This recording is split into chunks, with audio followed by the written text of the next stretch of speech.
বাংলাদেশের প্রধানমন্ত্রীর নতুন বাসভবনের মাটির নিচে থাকবে অত্যাধুনিক বাংকার ও টানেল। যে কোনো বহিঃশত্রুর আক্রমণ বা জরুরি পরিস্থিতিতে এই বাংকার ও টানেলই হবে প্রধানমন্ত্রী ও তার পরিবারের সবচেয়ে নিরাপদ আশ্রয়। পৃথিবীর বিভিন্ন দেশের সরকার প্রধানদের বাসভবনে এই ধরনের ভূগর্ভস্থ নিরাপত্তা কাঠামো থাকে। এবার সেই আন্তর্জাতিক মানই অনুসরণ করতে যাচ্ছে বাংলাদেশ।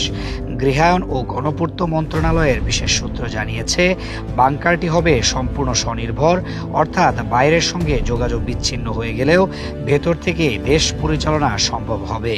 টানেলের মাধ্যমে নিরাপদে বের হওয়ার ব্যবস্থাও রাখা হচ্ছে, যা সংকটের মুহূর্তে দ্রুত সরিয়ে নেওয়ার পথ হিসেবে কাজ করবে। শুধু মাটির নিচে নয়, উপরের কাঠামোতেও থাকছে বিশ্বমানের নিরাপত্তা ব্যবস্থা। বাড়ির নকশায় রাখা হচ্ছে বহির্বিশ্বের প্রধানমন্ত্রীদের বাসভবনের আধুনিক ডিজাইন। সব ধরনের সেফটি ও সিকিউরিটি প্রোটোকল মেনে ভবনটি এমনভাবে তৈরি করা হবে যাতে প্রধানমন্ত্রীর কার্যালয়, সচিবালয়, সংসদ ভবন এবং বিভিন্ন রাষ্ট্রীয় অতিথিদের সঙ্গে সাক্ষাৎ সুবিধাজনকভাবে করা যায়। মূল ভবনটি হবে 3 তলা এবং একজন সরকার প্রধানের দৈনন্দিন প্রয়োজনের সবকিছুই সেখানে নিশ্চিত করা হবে। জুলাই গণঅভ্যুত্থানের পর ঐতিহাসিক গণভবন রূপান্তরিত হয়েছে জুলাই গণঅভ্যুত্থান স্মৃতি জাদুঘরে। বিগত অন্তর্বর্তী সরকার নতুন প্রধানমন্ত্রীর স্থায়ী বাসভবনের বিষয়ে কোনো কার্যকর সিদ্ধান্ত না নেওয়ায় এখন সেই দায়িত্ব নিতে হচ্ছে নতুন সরকারকে। বর্তমানে প্রধানমন্ত্রী তারেক রহমান গুলশান 2-এর নিজস্ব বাসভবন থেকে দাপ্তরিক কার্যক্রম পরিচালনা করছেন।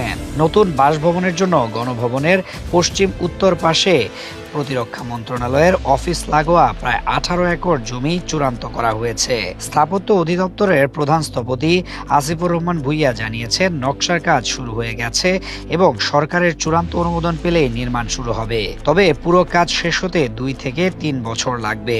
ততদিন প্রধানমন্ত্রী যমুনা অথবা স্পিকারের বাসভবনে থাকবেন।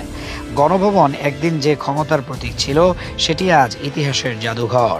মাটির নিচে বাংকার আর টানেল নিয়ে যে নতুন বাসভবন তৈরি হচ্ছে, সেটি শুধু একটি বাড়ি নয়, এটি হবে রাষ্ট্রের সর্বোচ্চ নিরাপত্তার দুর্গ।